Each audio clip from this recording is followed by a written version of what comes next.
Jeremiah chapter 26, New International Version.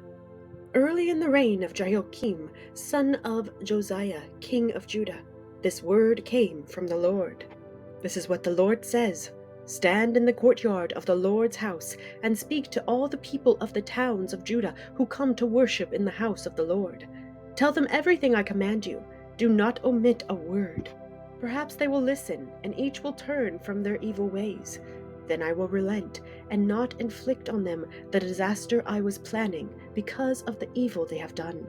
Say to them, This is what the Lord says: If you do not listen to me and follow my law, which I have set before you, and if you do not listen to the words of my servants the prophets, whom I have sent to you again and again, though you have not listened, then I will make this house like Shiloh, and this city a curse among all the nations of the earth. The priests, the prophets, and all the people heard Jeremiah speak these words in the house of the Lord.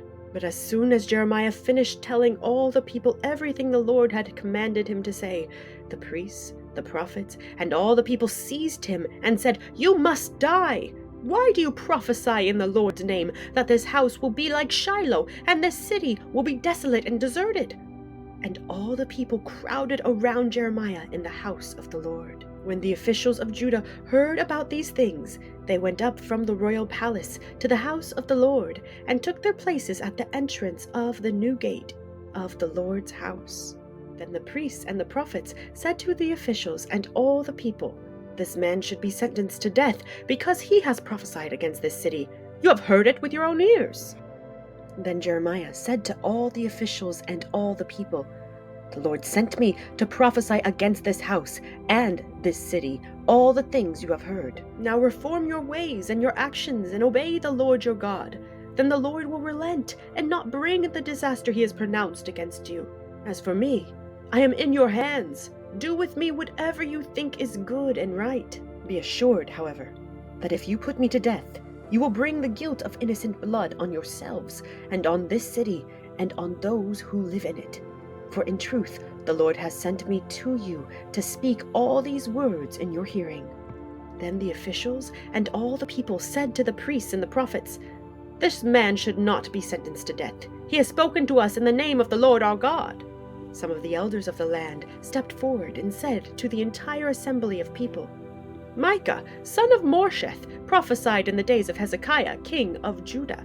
He told all the people of Judah, This is what the Lord Almighty says: Zion will be plowed like a field, Jerusalem will become a heap of rubble, the temple hill a mound overgrown with thickets. Did Hezekiah, king of Judah, or anyone else in Judah put him to death? Did not Hezekiah fear the Lord and seek his favor? And did not the Lord relent, so that he did not bring the disaster he pronounced against them? We are about to bring a terrible disaster on ourselves. Now Uriah, son of Shemaiah from Kiriath Jearim, was another man who prophesied in the name of the Lord. He prophesied the same things against this city and this land as Jeremiah did. When King Jehoiakim and all his officers and officials heard his words, the king was determined to put him to death.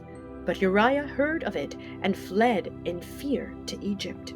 King Jehoiakim, however, sent Elnathan, son of Achbor, to Egypt, along with some other men.